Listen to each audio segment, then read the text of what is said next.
que nós vamos discorrer hoje é o regime jurídico das entidades qualificadas como organizações sociais. É um tema relativamente novo, que é um dos temas novos, vamos dizer, do direito administrativo, novo assim que eu diria da década de 90 para cá, porque antes não existiam essas entidades.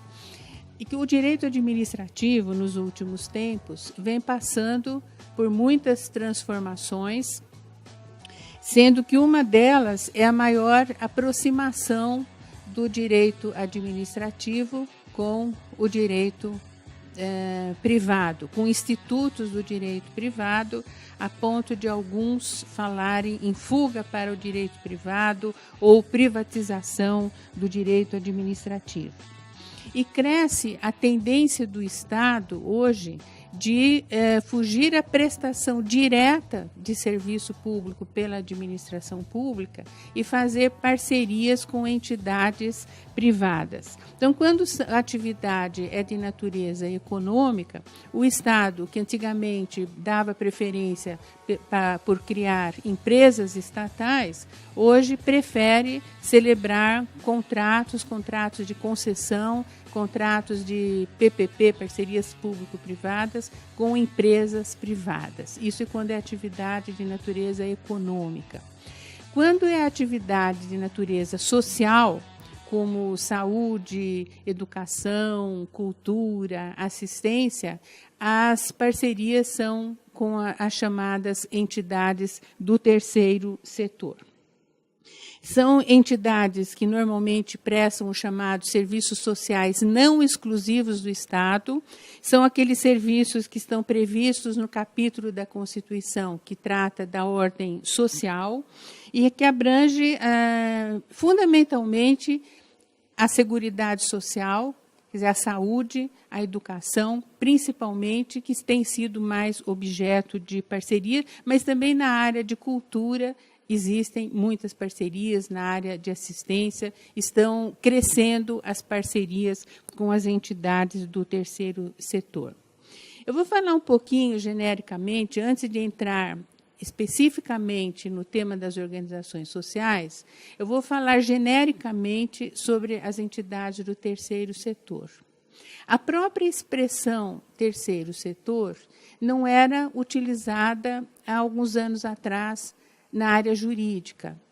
Ela era mais usada pela ciência política, ciência da administração, na área econômica, mas no âmbito do direito, não. Mas, a partir da década de 90, principalmente, essa expressão foi ficando mais comum no âmbito jurídico, e eu diria que hoje está consagrada pela doutrina e pela jurisprudência, embora no âmbito do direito positivo se use muito pouco essa expressão.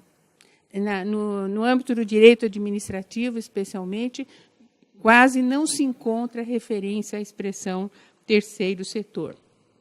Eu mesma já adotei essa expressão em 2 dos meus livros, pelo menos no livro de parceria, onde eu trato das parcerias com o terceiro setor, e no próprio Manual de Direito Administrativo, onde eu tenho um capítulo com o título de Entidades Paraestatais e Terceiro Setor, porque eu faço uma aproximação entre as entidades paraestatais e as entidades do terceiro setor.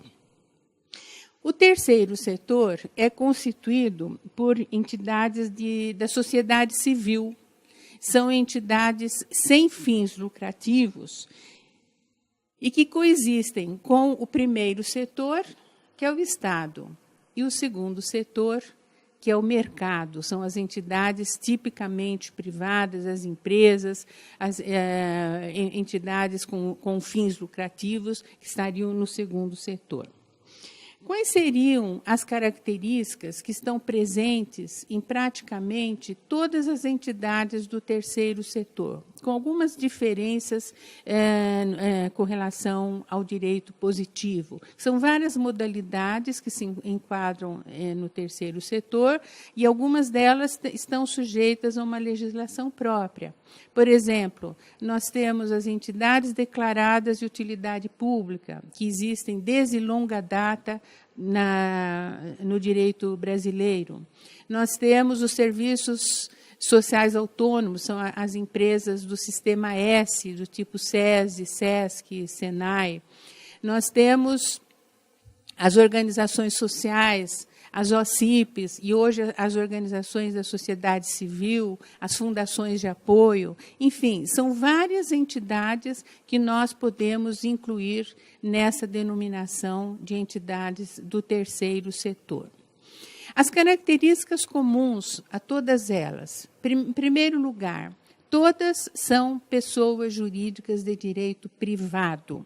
Quer dizer, elas não são criadas pelo Estado, mas são criadas pela iniciativa privada, ainda que algumas delas recebam um impulso do Estado, ou vamos dizer, uma autorização do Estado. Eu mencionaria aí como exemplo de entidade do terceiro setor, que recebe esse impulso inicial do Estado, as entidades do sistema S, que elas foram, a criação delas não foi feita pelo Estado, mas foi autorizada pelo Estado. E as próprias organizações sociais. Eu diria que não é a entidade privada que toma a iniciativa de se qualificar como organização social, mas a iniciativa parte do poder público. Mas, de qualquer forma, a entidade em si, ela é uma pessoa de direito privado criada pelo particular e não pelo Estado. Em regra, elas não desempenham serviço público propriamente dito. Elas desempenham uma atividade privada que é de interesse público. Por exemplo, na área da saúde. Esse serviço de saúde, como também o serviço de educação, tanto pode ser prestado pelo Estado como serviço público, titularidade do Estado, num regime jurídico inteiramente público, como pode ser prestado por iniciativa do particular. Tanto que nós temos hospitais públicos e hospitais particulares, temos escolas públicas e escolas particulares. Então, existem escolas que são criadas por iniciativa exclusiva do particular e, às vezes, até com fins lucrativos. Nós não podemos dizer que essas entidades sejam do terceiro setor. Quando nós falamos em terceiro setor, nós estamos falando naquelas entidades que prestam um serviço social não exclusivo do Estado, mas com algum tipo de vínculo com o poder público. Esse tipo de serviço, se ele é prestado pelo Estado diretamente, ele tem a natureza de serviço público. Se ele é prestado pelo particular, por sua própria iniciativa, ele é uma atividade privada. Mas se ele é prestado por uma entidade privada que não tem fins lucrativos, vai prestar o serviço gratuitamente, ela é uma atividade privada de interesse público. Por que nós dizemos que é de interesse público? Porque o Estado tem interesse em que aquela entidade preste um serviço. Ao invés do Estado desempenhar toda a atividade na área da saúde, toda a atividade na área da educação, toda a atividade na área da cultura, ele incentiva entidades privadas a prestarem esse tipo de atividade, justamente porque elas atendem também a interesses da coletividade. Outra característica dessas entidades do terceiro setor é que, justamente pelo fato delas desempenharem atividade de interesse público, elas recebem algum tipo de incentivo por parte do Estado dentro da atividade de fomento.